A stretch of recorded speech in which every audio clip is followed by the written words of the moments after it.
Alas 11 ng gabi. Walang bago. Walang kakaiba. Isa na namang shift. Si Sarah Mitchell ay pumasok sa ospital na tila walang nagbago mula pa noong unang beses siyang naglakad sa hallway nito, 12 taon na ang nakalilipas. Parehong sahig na may makintab na tiles, parehong mga ilaw na fluorescent na malamig sa mata, parehong amoy ng antiseptic na hindi kailanman nawala. Ngunit si Sarah mismo ay ibang-iba na. Sa edad na 38, si Sarah ay itinuturing na isa sa pinakamahusay na lead nurse sa buong ospital. Tahimik, mabilis, palaging tama. Hindi siya madaldal, hindi siya nagpapakita ng emosyon, at higit sa lahat, hindi siya nagtatanong. Basta ginagawa niya ang trabaho. At kung merong mga bagong nurse na nagtatanong kung paano niya nakakayanan ang shift sa gabi, tatahimik lang siya, mag-aayos ng buhok, at maglalakad palayo. Bago tayo magsimula, mag-like at mag-subscribe dahil may mga bagay dito na kailangan mong malaman bago ang sinuman. Sa hallway papunta sa locker room, kinuha niya ang kanyang mula sa bulsa, sinabit ito sa kanyang leg, at ini-unlock ang pintuan. Pagkapasok, hinubad niya ang coat at sinuot ang uniforme. Puting sapatos. Stethoscope. Buhok na nakapusod. Cellphone, 2 unread na message mula sa kanyang ina. Binuksan niya ito, binasa, at agad ring isinara ang screen. Hindi na yon, bulong niya. Dumaan siya sa station at binati ng maikling tango si Marcus, ang security guard. Evening, sabi nito. As always, tugon ni Sarah. May 6 na pasyente ngayong gabi.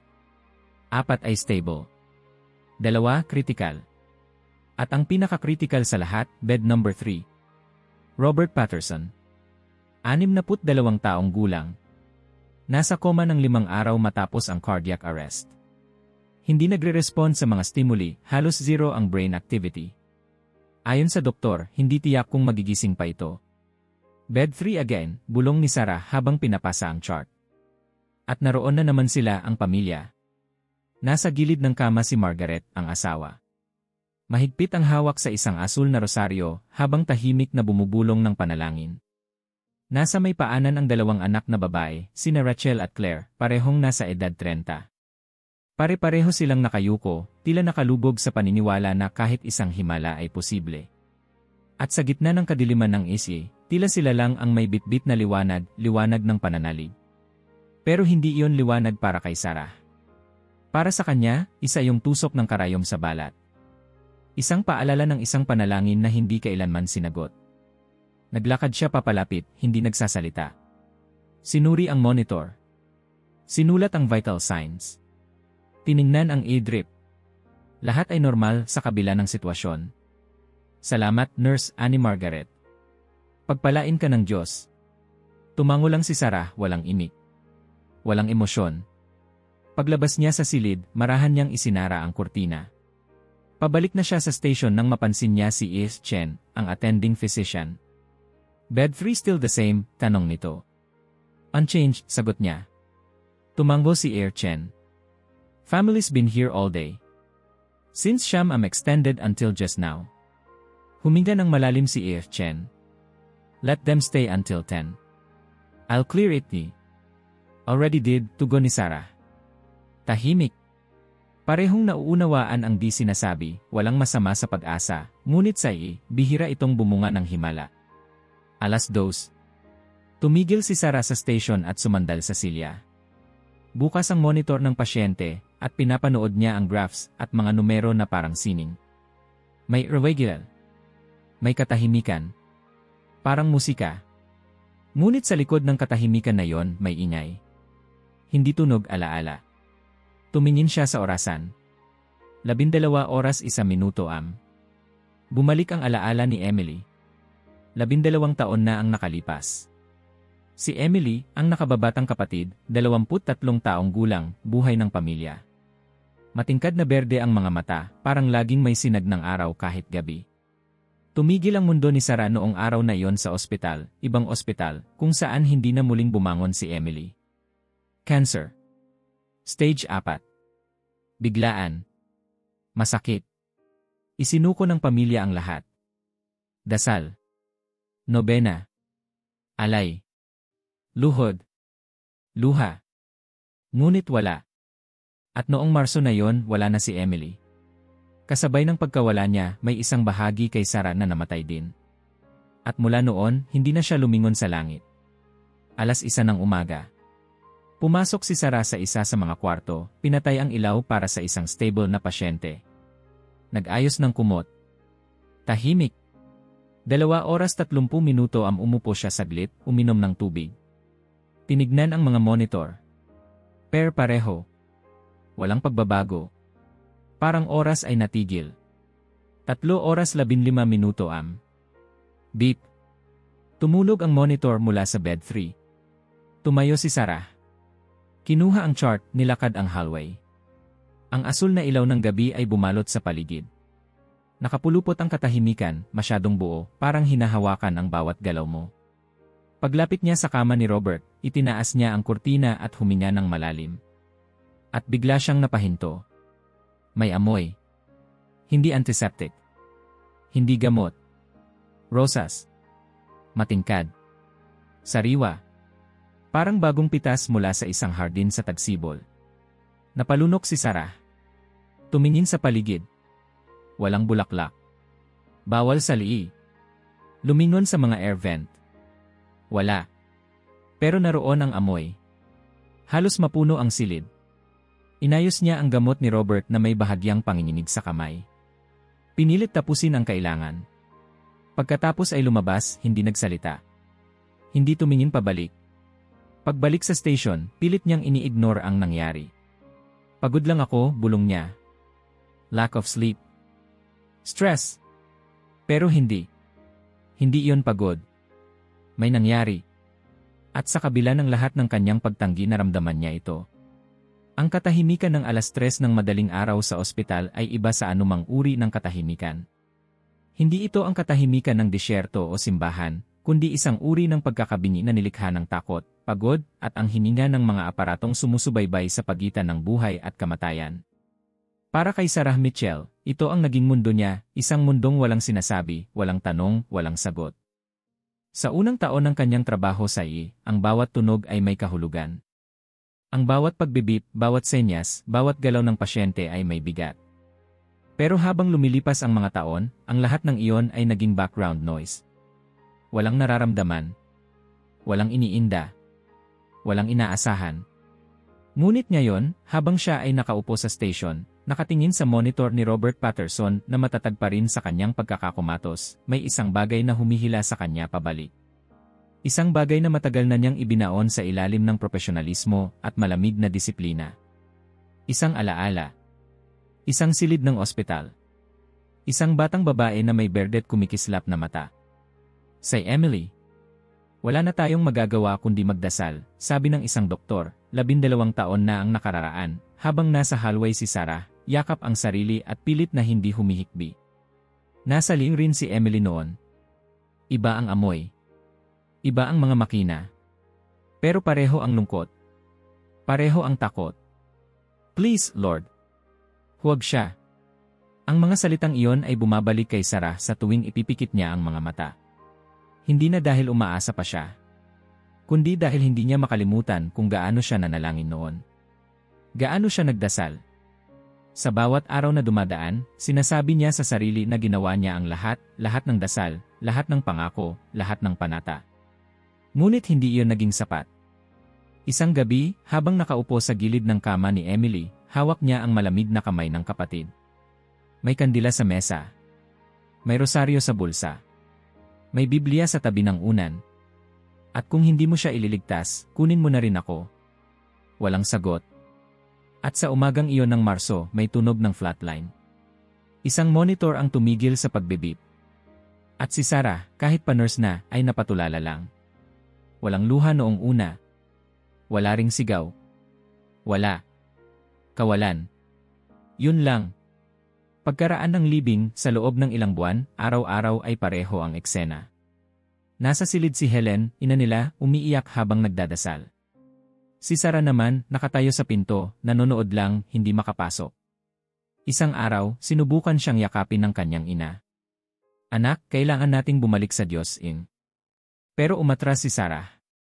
Bakit? Hindi naman siya bumalik sa atin. Simula noon, hindi na sila madalas nag-uusap tungkol kay Emily. At ngayon, 12 taon na ang lumipas, si Sarah ay narito pa rin sa parehong posisyon, nakabantay sa isang kama, pinapakinggan ang mga makina, ngunit hindi ang kanyang puso. Bumalik siya sa kasalukuyan. 3:10 am. Tumayo si Sarah mula sa station at kinuha ang chart ni Robert. Gaya ng nakagawian, tahimik siyang lumakad papunta sa kama nito. Pinadaan ang kamay sa kortina at binuksan ito. Madilim ang silid, tanging ang liwanag mula sa monitor ang nagbibigay ng anino sa paligid. Tinignan niya ang mga tubes. Lahat ay nakaayos. Tumigil siya para i-adjust ang A-drip. Mahinang kaluskos lang ng kanyang uniforme ang naririnig. Bigla napahinto ang kanyang kamay. Isang amoy. Malakas. Matingkad. Rosas. Hindi iyon amoy ng alcohol o antiseptic. Hindi rin perfume ng pasyente, wala namang malay si Robert. At siguradong wala ring bisita. Bawal ang bulaklak sa liin. Lalo na sa mga pasyente na sensitibo sa allergens. Napakurap si Sarah. Inamoy muli ang paligid. Hindi siya nagkamali. Amoy rosas. Hindi luma, hindi parang air freshener. Bagong pitas. Buhay. Parang hawak mo mismo ang mga talulot. Tumalikod siya at sinipat ang buong silid. Baka may natapong lotion. Baka may sumingit na amoy mula sa air duct. Tinignan niya ang ventilador sa kisame. Walang kakaiba. Tinignan ang mga drawer. Wala rin. Pero naroon pa rin ang amoy. Mas lalong lumalakas. Nakatayo lang siya, hawak ang clipboard, hindi makagalaw. Naramdaman niyang may bumibilis sa tibok ng kanyang puso. Hindi ito takot. Hindi rin kaba. Isang uri ng pagkaalerto. Parang may kasunod. Pero wala. Tahimik. Pinilit niyang tapusin ang pag-aayos ng gamot, pilit iniiwasan ang sensasyong bumabalot sa katawan niya. Pagkalabas sa silid, isinara niya ang kurtina at naglakad pabalik sa station. Pilit niyang kinakalma ang sarili. Umupo sa upuan. Tumingin sa screen. Kinuha ang ballpen at sinulat ang updates. Pero kahit anong gawin niya, nararamdaman pa rin niya ang amoy. Nasa buhok ba niya? Sa damit? Sa kamay? Hinugasan niya ang kamay sa lababo. Paulit-ulit. Pero naroon pa rin. Huminga siya ng malalim. Pumikit. Stress lang. Delirium dahil sa puyat. Normal ito. Pinilit niyang kumbinsihin ang sarili, pero may isang bagay sa kanya na hindi mapakali. Parang may mata na nakatingin. Hindi sa likod niya. Hindi sa paligid. Sa loob. Sa lugar na hindi niya kayang abutin gamit ang kanyang propesyon. Sa tagal niyang nurse, wala na siyang dapat ikagulat. Pero ngayon, sa unang pagkakataon sa matagal na panahon, natakot siya. Hindi sa pasyente. Hindi sa kamatayan. Sa kung ano ang maaaring totoo. Sa gilid ng kanyang paningin, gumalaw ang orasan. 3:33 am. Tumingin siya rito. Matagal. Walang ekspresyon. Walang reaksyon. 3:33. Paulit-ulit sa isipan niya ang mga numero. Parang tumutunog sa hangin. Parang minumulto siya ng orasan. Tumayo si Sarah. Tumungo. Isinara ang chart. At sa isip niya, isang tanong ang hindi na niya mapigilan. Ano ang nangyayari sa akin? Hindi na panatag si Sarah matapos ang insidenteng iyon. Sa kabila ng pilit niyang pagpapakalma, hindi na bumalik sa normal ang pakiramdam ng kanyang katawan. Para bang may naantig sa loob ng kanyang isipan, isang bahagi ng kanyang pagkatao na matagal nang nilibing, biglang gumapang paakyat, kumakatok, humihingi ng pansin. Pagpasok niya kinabukasan para sa panibagong shift, ang ospital ay tila gaya ng dati. Parehong ilaw, parehong tunog, parehong amoy ng malamig na antiseptic. Pero may maliit na pagbabago, hindi sa paligid, kundi sa kanya. Tahimik siyang pumasok sa locker room, nagpalit ng damit, inayos ang buhok sa likod, at sinulyapan ang sarili sa salamin. Wala siyang nakita, hindi siya mukhang iba. Pero sa likod ng mga mata niya may bumabagabag. Tinawid niya ang hallway at sinalubong ng kaibigang nurse na si Denise. Hey Sarah. Maaga ka ngayon na. Maaga ako palagi, maikling sagot niya, sabay abot sa chart. Napansin ni Denise ang tono. Okay ka lang ba? Tumango si Sarah, hindi nag-angat ng tingin. Kulang lang sa tulog. Kape, alok ni Denise. Hindi. Ayoko. Tapos ay naglakad na siya papunta sa station. Gaya ng dati, may 6 na pasyente na kailangang bantayan. Isa sa kanila, si Robert Patterson, ay hindi pa rin gumigising. Pareho pa rin ang kondisyon, sabi ng chart. Stable ngunit walang pagbabago. At gaya ng dati, nandoon si Margaret, tahimik, nakaupo sa tabi ng kama, rosaryo sa kamay. Hindi na bago kay Sarah ang eksenang iyon. Ngunit sa pagkakataong ito, hindi na niya ito matiis na huwag pansinin. Ang mga daliri ni Margaret ay dahan-dahang gumagalaw sa mga butil ng rosaryo, at sa bawat Aba Ginoong Maria, tila may alon na hindi matahimik na bumabalot sa buong kwarto. Tumalikod si Sarah. Hindi siya nagtagal. Kinuha lang niya ang mga vital signs at lumakad palayo. Sa loob-loob niya, sinusubukang kalimutan ang nangyari kagabi. Sinisisi ang sarili, baka guni-guni lang. Kulang sa tulog. Isang uri ng hallucination na dulot ng stress. Paulit-ulit niyang sinabi ito sa sarili sa buong gabi. Routine. Check vitals. Update chart. Ayosin ang gamot. Iwas sa damdamin. Focus. Pero sa bawat hakbang, sa bawat tunog ng monitor, alam niyang hindi na niya kayang iwasan ang tanong, ano ang nangyari kagabi? Tumulog ang alarm ng bed 5, minor lang. Tinawag ni Sarah ang isa sa mga nurse aide. May konting aberya sa drip line. Walang kinalaman sa kanya. 2:00. Tahimik na muli ang ngi. 3:00. 3:14 na minuto. Nasa station siya, hawak ang ballpen, sinusulat ang dosage adjustment para sa patient sa bed 1 ng beep. Tumunog ang alarm. Bed 3. Napalingon siya agad. Parehong tunog kagaya ng kagabi. Isang urgency. Isang sigaw. Tumayo siya. Hindi nagtanong. Hindi nag-alinlangan. Tuloy-tuloy na naglakad papunta sa kama ni Robert. Pagdating niya sa harapan ng kurtina, isang malamig na hangin ang bumalot sa kanyang braso. Hindi ito galing sa aircon. Hindi ito basta simoy. May bigat. May pakiramdam. Para bang ang hangin ay naging laman. Nabuhay. Dahan-dahan niyang hinawi ang kurtina. Ang unang bagay na napansin niya ay hindi ang monitor, kundi ang katahimikan. Walang beep. Walang tunog ng ngi. Walang anuman. Lahat ay parang tumigil. At doon niya siya nakita. Sa tabi ng kama, halos isang dipa lang ang layo sa kanya, ay may nakatayong babae. Hindi ito nurse. Hindi rin doktor. Walang walang clipboard, walang kasamang kagamitan. Isang babae. Taimtim. Hindi gumagalaw. Hindi nagsasalita. Nakasuot siya ng manto, kulay asul. Hindi asul na parang uniforme o tela. Isang asul na malalim, buhay, parang kalangitan pagkatapos ng bagyo. Sa ilalim ng manto, isang puting damit na tila may sariling ilaw. Hindi nakasisilaw, ngunit hindi rin ordinaryo. Nanlaki ang mga mata ni Sarah. Napaatras siya ng isang hakbang ngunit hindi makaalis. Hindi siya makapagsalita. Hindi siya makahinga. At ang mukha ng babae, maliwanag, payapa, parang hindi nagbago mula sa simula ng mundo. Ang kanyang buhok ay itim, mahaba, malambot na bumabagsak sa balikat. Ngunit ang kanyang mga mata. Ang kanyang mga mata ay hindi lamang tumitingin. Nakikita. Hindi lang pisikal kundi espiritual. Parang lahat ng sugat, lahat ng galit, lahat ng tanong sa kaluluwa ni Sarah ay nakita, naramdaman, at pinatawad sa isang iglap. Hindi gumalaw ang labi ng babae, ngunit narinig ni Sarah ang boses nito. Hindi sa tenga niya.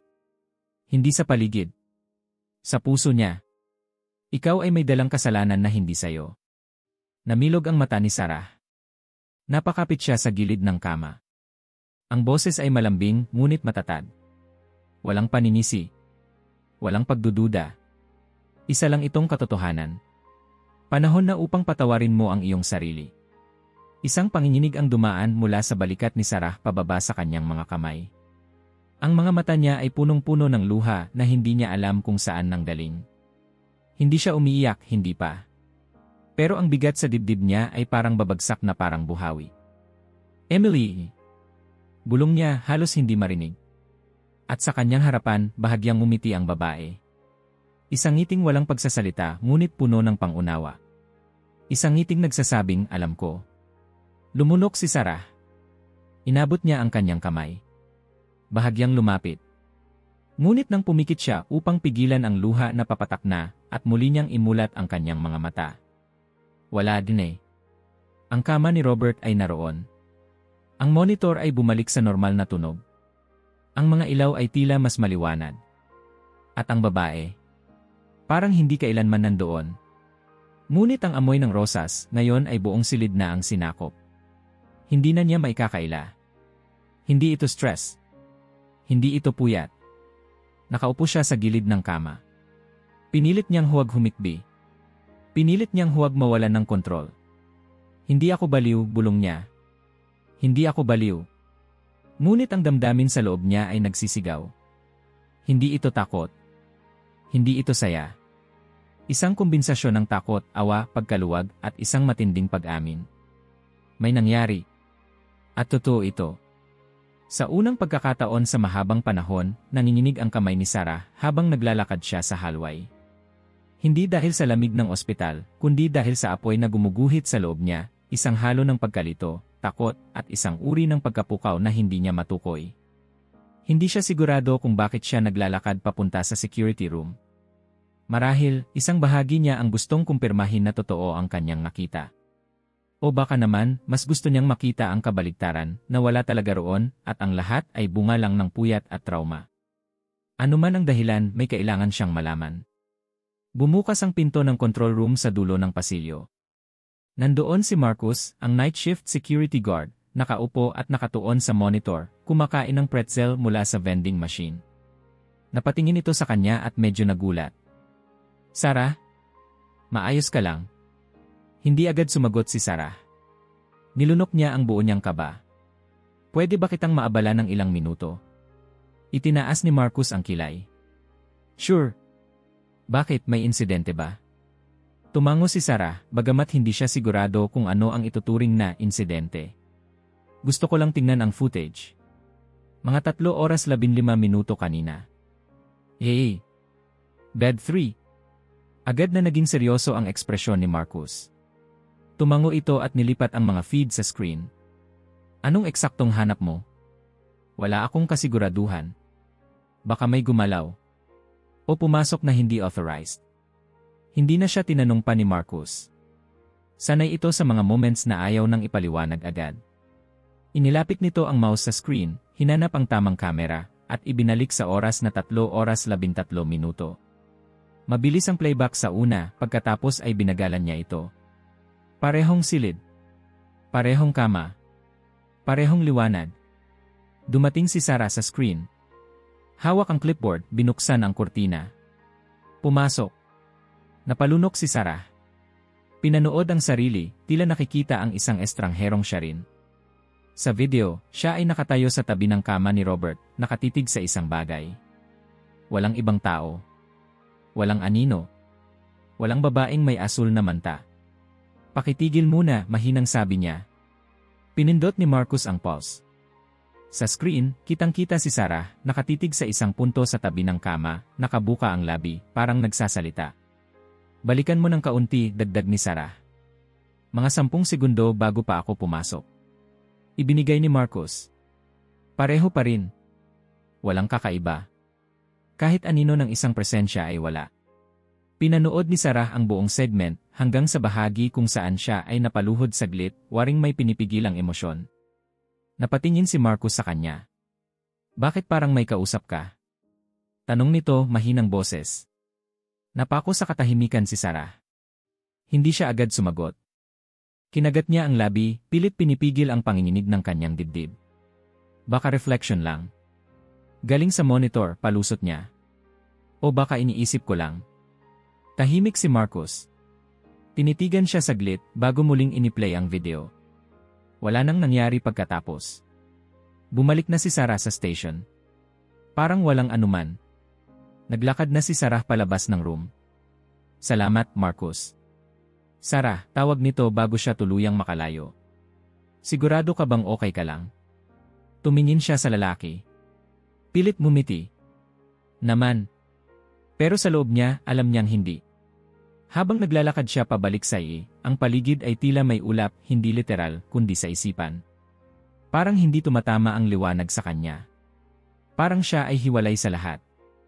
Umabot na ng 7 oras 15 minuto at tapos na ang shift. Nagpalit siya ng uniforme, tahimik, mekanikal. Paglabas niya sa main entrance ng ospital, sinalubong siya ng malamig na hangin ng Chicago. Kinuha niya ang susi sa bulsa at sumakay sa kanyang sasakyan. Agad niyang naamoy ito, rosas. Sa loob ng kanyang kotse. Walang bulaklak. Walang perfume. Walang air freshener. Pero nandoon ito. Malinaw. Pamilyar.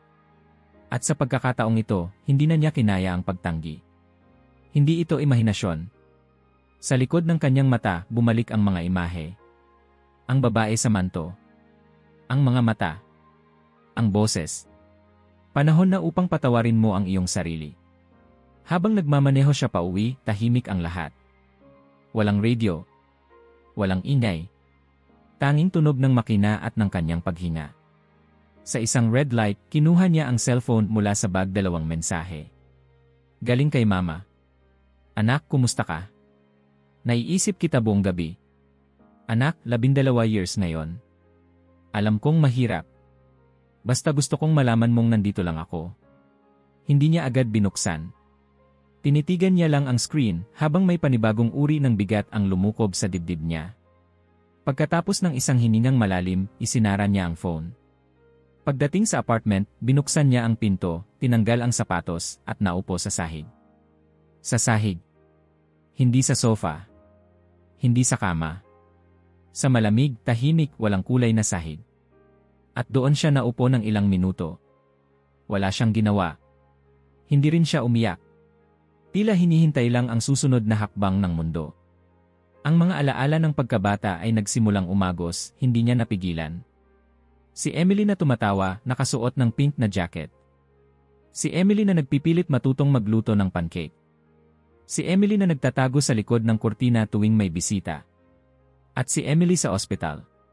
Payapa. Maputla. Malayo ang tingin. Napapikit si Sarah. Nasa gilid ng kanyang utak ang sigaw, wala siya. Tapos na yon. Hindi ito babalik. Pero may isa pang boses, mahina, halos hindi marinig. Paano kung hindi pa tapos? Tumingin siya sa kisam, walang ekspresyon. Maya-maya, kinuha niya ulit ang cellphone. Binuksan ang inbox. Tinitigan ang mensahe ni Mama. Hinawakan niya ang screen. Nag-type. Makailangan ko yata makausap ka. May nangyari.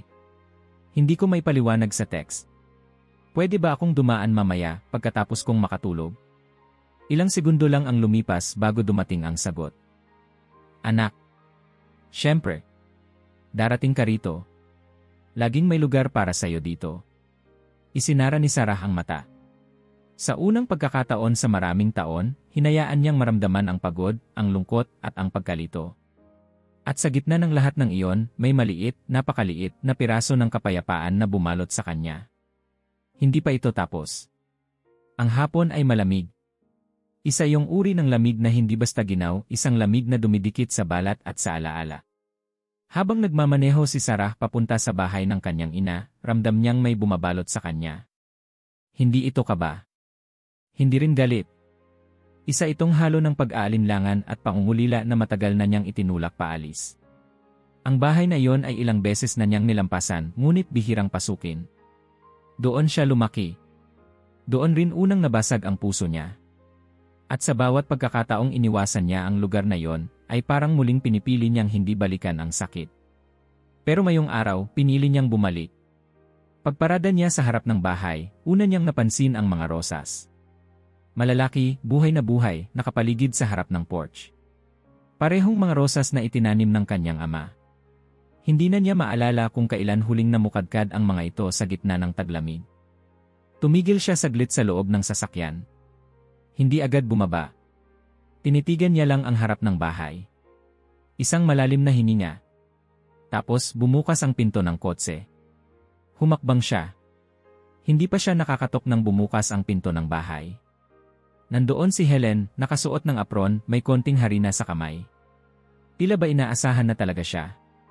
Anak, sabi nito, may ngiti sa mata ngunit may halong pag-aalala sa boses. Ma, tugon ni Sarah, pilit nang umiti rin. Pasok ka. Mainit ang tsaa. Ginawa ko iyong paborito mo, lemon at honey. Pagpasok niya sa bahay, sumalubong agad sa kanya ang amoy ng luma at alaala, mga lumang kasangkapan, mga larawan sa dingding, at ang hangin tila may dalang mga pabulong mula sa nakaraan. Tumigil siya sa hallway. Doon sa gitna, nakasabit pa rin ang malaking larawan ni Emily, nakangiti, nakasuot ng graduation toga, at may hawak na bulaklak. Sa tabi nito, ang mas bata nilang larawan, si Emily, siya, at ang kanilang ama, masaya sa picnic noong sila'y bata pa. Tiningnan ito ni Sarah ng matagal. Parang may bumabalik na eksena, eksaktong tono ng tawa, eksaktong salita ng biruan. Napalunok siya. Ginusto kong iwan dyan ang mga litrato, ani Helen mula sa likod niya. Para hindi natin makalimutan kung gaano tayo kasaya noon. Hindi sumagot si Sarah. Tumango lang. Pagkatapos, naglakad na sila papasok sa kusina. Tahimik sila sa simula. Pinagmasdan ni Sarah ang paligid, pareho pa rin ang lamesa, ang kurtina, pati ang lumang orasan na tila ayaw pa rin gumana ng tama. Umupo siya, at ibinuhos ni Helen ang tsaa sa tasa niya. Anong nangyari, anak? Mahinang tanong ni Helen. Sandaling natahimik si Sarah. Parang hindi niya alam kung saan magsisimula. Pero nandoon sila at wala nang ibang dapat pang pagtakasan. May nakita ako, simula niya. Sa ospital. Sa lei. Sa tabi ng kama ni Robert Patterson. Nagtaas ng kilay si Helen. Anong klaseng nakita? Huminga ng malalim si Sarah. Isang babae. Hindi ordinaryo. Hindi pasyente. Hindi staff.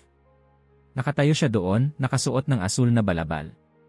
Hindi ko alam kung paano ipapaliwanag pero naramdaman ko siya. Narinig ko ang boses niya hindi sa tenga ko, kundi dito. Tinuro niya ang dibdib niya. Sinabi niyang may dala akong kasalanan na hindi sa akin.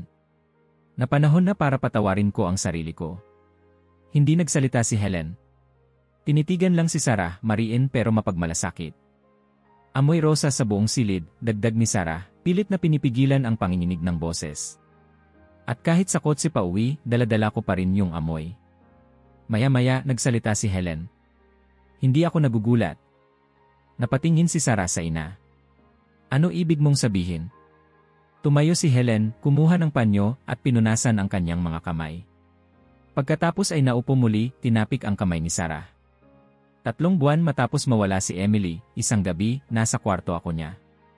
Mag-isa. Umiiyak. Hawak ko yung teddy bear niya. Bigla na lang parang may yumakap sa akin. Hindi literal. Pero isang uri ng kapayapaan na hindi ko pa naranasan kailanman. Kapayapaan, tanong ni Sarah. Parang may bumulong sa puso ko, maayos siya. At magiging maayos ka rin. Napapikit si Sarah. Hindi niya alam kung matatawa siya, iiyak o tatahimik lang. Ngunit isang bagay ang sigurado, hindi siya nag-iisa. Minsan, patuloy ni Helen, ang mga sagot ay hindi dumadaan sa dasal. Minsan, dumarating sila sa katahimikan, sa alaala, o sa sandaling hindi mo inaasahan. Ilang taon akong galit, mahinang sabi ni Sarah. Sa Diyos. Sa mundo. Sa lahat. Lalo na sa sarili ko. Hinawakan ni Helen ang kanyang kamay. Hindi mo kasalanan ang nangyari kay Emily, anak. Alam kong matagal mo nang kinikimkim yan. Hindi na pinigilan ni Sarah ang luha. Tumulo ang mga ito sa pisngi niya, isa-isa, walang ingay, ngunit puno ng bigat ng 12 taon. At hindi mo kasalanan kung nasaktan ka ng sobra na hindi mo na muling nagdasal. Alam ko kung anong klaseng sakit yon. Hindi mo kailangang magpaliwanag. Ma, ang tagal kong hindi nagsalita tungkol sa kanya. Para bang kapag binanggit ko siya, masasaktan ulit. Masasaktan ka talaga. Pero anak, kung hindi mo rin siya babanggitin, baka siya tuluyang mabura. Nagtagal sila sa kusina. Umiiyak. Tahimik. Minsan may ngiti sa gitna ng luha. Nagbalikan ang mga kwento, ang mga kalokohan ni Emily, ang mga kantang kinakanta niya sa banyo, ang pagka-adik niya sa tsokolate. Sa bawat kwento, tila muling nabuhay ang isang bahagi sa bahay na yon. Bago umalis si Sarah, tinanong niya si Helen, pwede bang silipin ko yung kwarto niya? Tumango lang si Helen. Pagbukas ng pinto, bumungad kay Sarah ang silid na tila hindi gumalaw sa loob ng 12 anyos. Pareho pa rin ang kulay ng dingding. Pareho pa rin ang mga laruan sa shelf. Pareho pa rin ang unan sa kama. Lumapit siya. Umupo sa gilid. Pinagmasdan ang mga litrato. Hinawakan ang teddy bear. At sa puntong iyon, hindi niya na kailangang pilitin ang sarili. Umiyak siya.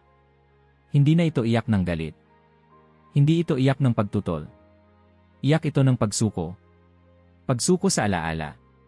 Pagsuko sa damdamin. Pagsuko sa katotohanang may mga sugat na kailangang aminin bago tuluyang maghilom.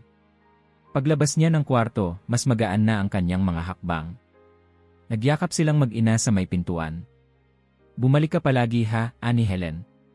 Babalik ako, sagot ni Sarah. Marami pa tayong kailangang pag-usapan. Paglabas niya sa bahay, sinulyapan niyang muli ang mga rosas sa harapan. Buo. Malago. Namumulaklak sa gitna ng lamig. Pagka-uwi sa apartment, hindi agad siya natulog. Naupo siya sa may bintana. Tahimik. Tumingala siya sa langit. At sa unang pagkakataon sa loob ng 12 taon, hindi niya iniwas ang tingin. Hindi nagbago ang ospital. Parehong amoy ng disinfectant, parehong tunog ng mga makina, parehong liwanag ng fluorescent bulbs na parang hindi kailanman namatay. Pero si Sarah, pagbalik niya sa trabaho, ay hindi na ang parehong taong umalis 2 gabi bago. Ang bigat sa kanyang mga balikat, bagamat naroon pa rin, ay tila hindi nakasingsikip. May espasyo na para huminga. May puwang na para maramdaman. At sa bawat hakbang sa hallway, dala niya ang isang bagong uri ng katahimikan, hindi ng pagkakalimot, kundi ng pagtanggap. Pagpasok niya sa station, bumeso si Denise. Nax, glowing. Ano to? Staycation vibes, biro nito. Ngumiti si Sarah ng bahagya. Hindi niya kayang ipaliwanag. Wala rin siyang balak. Ano ang update, tanong niya. Karamihan stable. Pero may bagong pasyente sa bed 7. I-admission, critical. Motorcycle crash. Nandito pamilya niya. Buong entourage. Rosario. Panalangin. Lahat ng drama. Nagpalit si Sarah ng scrub suit at nag-review ng mga chart. Habang binabasa ang file ng bagong pasyente, narinig niyang may tinig mula sa kabilang kwarto. Mahina, buo. Ama namin, sumasalangit ka ni. Bumagal ang kilos niya. Para bang ang mismong ritmo ng panalangin ay humihila sa kanya. Noon, sa mga ganitong pagkakataon, mabilis siyang lalayo. Hindi dahil sa galit, kundi dahil ayaw niyang maramdaman ang kung anong tabos na emosyon. Ngunit ngayon, hindi siya lumayo. Bagkus, humakbang siya papalapit sa silid. Nandoon ang pasyente, isang lalaki, 27 anyos, na halos hindi na makilala ang mukha dahil sa mga sugat. At sa kanyang tabi, isang babae, marahil ay ina nito, nakaluhod, hawak ang isang rosaryo, tahimik na umiiyak habang patuloy sa panalangin. 2 pang kamag-anak ang nasa gilid, parehong nakapikit, sabay-sabay sa bawat dasal. Tumayo si Sarah sa pinto. Hindi siya pumasok agad. Tinitigan niya ang eksenang iyon, ang uri ng pananampalatayang hindi niya kayang hawakan sa loob ng mahabang panahon. Walang nagsalita sa kanya, walang humiling na makinig. Pero nandoon siya. At hindi siya umiwas. Lumapit siya, sinuri ang chart, maingat na sinilip ang mga monitor. Nang tumayo siya malapit sa ina ng pasyente, napatingin ito sa kanya. Salamat, nurse, mahina nitong sabi. Alam ko pong ginagawa niyo ang lahat. Tumango lang si Sarah. At sa unang pagkakataon sa loob ng napakaraming taon, sinagot niya, pinagdadasal ko rin siya. Nagkatinginan sila. At kahit walang sinabi pa, alam niyang naintindihan siya nito. Maya-maya, lumipat siya sa bed 3 kay Robert Patterson. Nasa parehong kalagayan pa rin ito. Malalim na koma. Wala pa ring eye movement. Walang tugon. Ngunit sa paningin ni Sarah, hindi na ito basta pasyente lang. Hindi na ito numero sa chart o target na dapat ay maintain. Si Robert ay naging tulay. Isang pinto ang binuksan sa kanya ng isang presensya na hindi nakita ng kahit sino, ngunit nag-iwan ng baka sa bawat sulok ng kanyang kaluluwa. Hinawakan niya ang kamay nito, maingat. Walang galaw. Pero hindi na siya naghahanap ng milagro, hinayaan niyang ang mismong presensya niya ay maging saksi sa tahimik na labanan nito para mabuhay. Ako to, Sarah, mahina niyang sabi. Nandito lang ako. Pagkatapos ay inayos niya ang kumot, inayos ang E-line, sinuri ang respirator. Lahat ng gawain ay parehong-pareho gaya ng dati. Ngunit ang paraan ng paggalaw niya, ang atensyon na ibinibigay niya, may kasama ng puso. Uy, tawag ni Eric, isa sa mga resident doctor na kabatch niya. Ikaw ba yan? Tahimik pero may aura ka ngayon ah. Napalingon siya. Ano raw? Parang may bago sa'yo. Hindi ko lang matukoy. Parang hindi ka na si Sarah na wall of ice. Umiti siya. Hindi malawak. Hindi patago. Isang simpleng ngiti na hindi niya inakalang kayang lumabas sa kanyang mukha muli. Baka nagkakape na ako ngayon, biro niya. Whatever it is, keep it, sagot ni Eric. Nakakahawa. Bumalik si Sarah sa station. Tinapos ang documentation, inayos ang mga schedule ng gamot. Sa gitna ng kanyang ginagawa, lumapit si Chen at binigyan siya ng update sheet. Bed 3, sabi ni Chen, may konting pagbabago. Napatigil siya. Anong klaseng pagbabago? Eye movement. Spontaneous. At ilang brainstem reflexes na hindi natin nakita dati. Napatitig si Sarah sa papel. Para bang hindi niya ito maintindihan agad.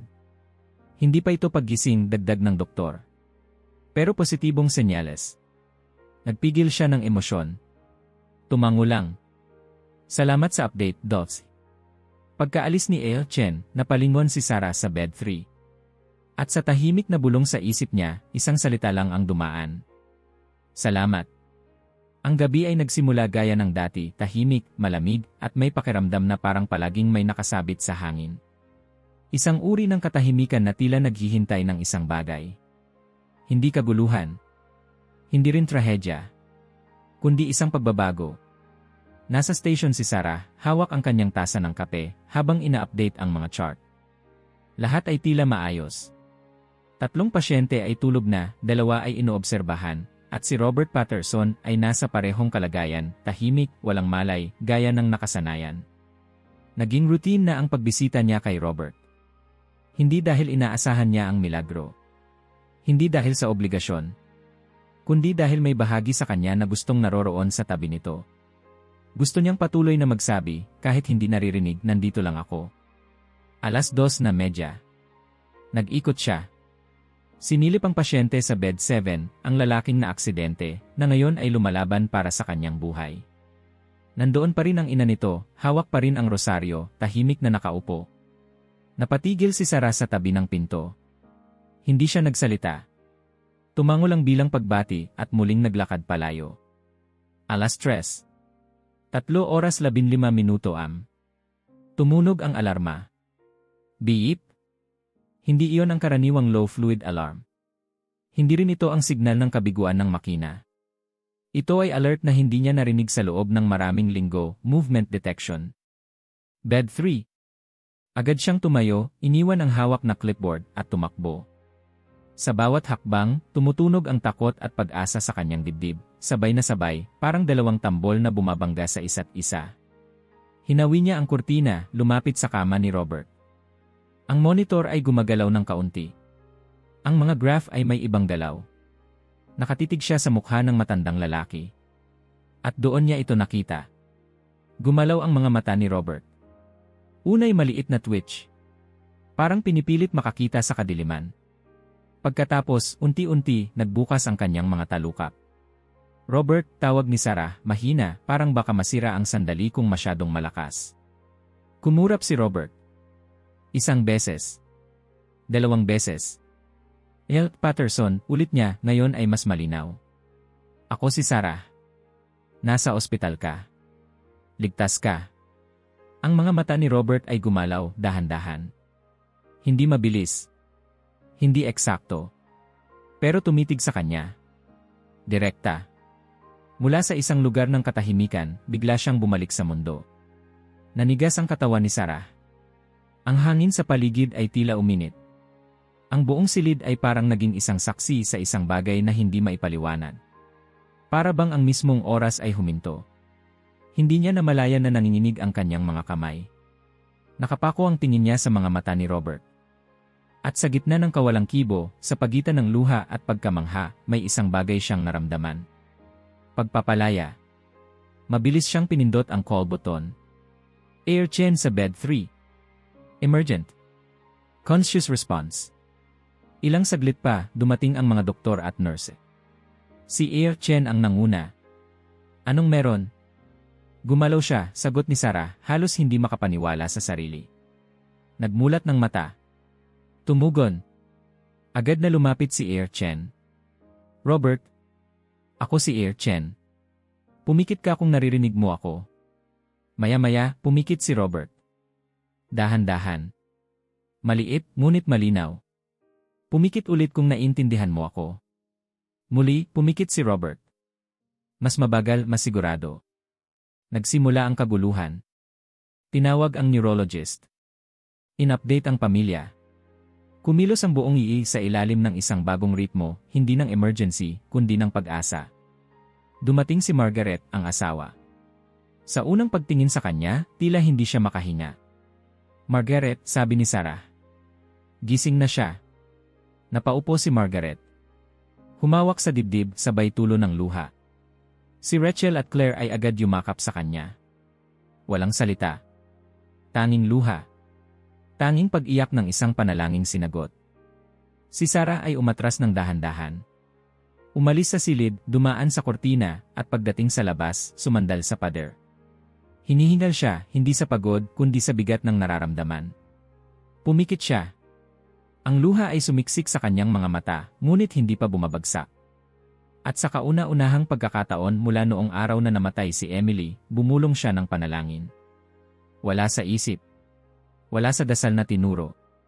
Wala sa ritual. Isang simpleng bulong mula sa pusong humihinga muli. Salamat. Lumipas ang mga buwan. Dumaan ang mga araw, shift pagkatapos ng shift, gabing tahimik, umagang pagod, pasyente sa pasyente, paulit-ulit ang ikot ng mundo ng iI. Ngunit kahit tila walang nagbago sa paligid, ang bawat segundo ay may dalang kakaibang bigat para kay Sarah Mitchell. Si Robert Patterson, na halos 5 linggo sa koma, ngayon ay nakaupo na sa wheelchair, naka-jacket, nakangiti, at may lakas na sa boses kahit pabanayad pa rin ang kilos. Isa siyang madalas na bisita ng ospital, hindi dahil kailangan pa ng gamutan, kundi dahil gusto niyang bumati sa mga taong kasama niya noong wala siyang malay. Tuwing dumadalaw siya, hindi kailanman nakakalimot. Sarah, tawag niya, sabay taas ng kamay. Patterson, sagot ni Sarah, laging propesyonal, laging mahinahon. Hindi ko na maalala ang lahat, sabi niya minsan, habang nakatingin sa kanya, pero ang boses mo, parang naririnig ko kahit tulog ako. Salamat sa pag-aalaga sa akin. Tumango si Sarah. Ginagawa ko lang ang trabaho ko. Isang simpleng sagot. Walang dagdag. Pero sa loob niya, alam niyang higit pa roon ang nangyari. May isang bahagi ng kanyang kaluluwa na hindi na niya maikakailang nadikit sa kung anong hindi kayang sukatin ng mga chart, o ng mga vital signs, o ng mga manual ng medisina. Sa kanyang drawer, sa ilalim ng blood pressure cuff at alcohol swabs, may maliit na larawan ng Birheng Maria. Hindi ito kita. Hindi niya ito ipinapakita. Wala siyang sinabi kaninuman. Minsan, bago siya magsimula ng shift, binubuksan niya ang drawer. Tinititigan ito. Minsan wala lang. Minsan may buntong hininga.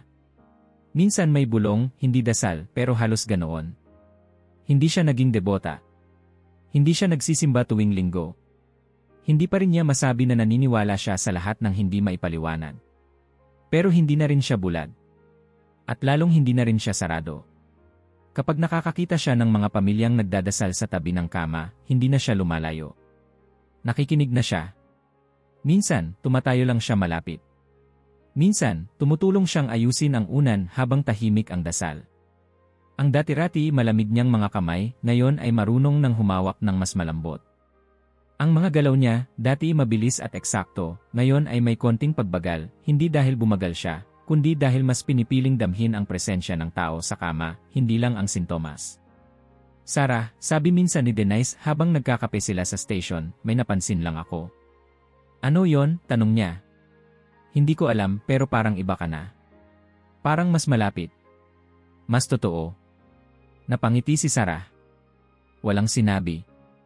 Ininom lang ang kape at tinanaw ang pasilyo. At sa isip niya, isang salita ang lumitaw, salamat. Pagkatapos ng ilang araw, habang nag-aayos siya ng gamot para sa susunod na pasyente, dumaan si Marcus, ang guard sa gabi. Still the best nurse in Chicago, biro nito. Tumawa si Sarah ng mahina. Palagay mo? Sobra pa, sagot ni Marcus. Ira the way, may tanong lang ako. Yung gabing pinatingnan mo yung footage hanggang ngayon iniisip ko yon. Bakit? Kasi, kahit wala akong nakita sa kamera, hindi ko malimutan yung itsura mo. Parang may nakita ka na hindi para sa amin. Tahimik si Sarah. Tumingin sa kanya si Marcus, naghihintay ng sagot. Pero ang sabi lang niya, baka nga. At lumakad na siya palayo. Dumating ang 7:00 ng umaga. Shift end. Isinara niya ang chart, niligpit ang gamit, at dumaan sa huling round ng station para tiyaking maayos ang lahat para sa susunod na nurse. Lumabas siya sa ospital, gaya ng dati, suot ang coat, nakaponytail, may bag sa balikat. Parehong araw. Parehong lamig. Parehong lungsod. Ngunit sa pagkakataong ito, paglabas niya, hindi siya dumiretso sa sasakyan. Tumingala siya. Tiningnan ang langit. Walang sinabi. Walang dasal. Walang tanong. Tiningnan lang. At sa simpleng pagkilos na yon, ang paglingon sa langit matapos ang napakaraming taon ng pag-iwas, pagdududa, at puot, doon nangyari ang tunay na himala. Muling maramdaman. Amen. Kung naabot mo na ito, mag-iwan ng like at mag-subscribe dahil ang mga balitang tulad nito, ikaw ay dapat. Ang unang nakaalam.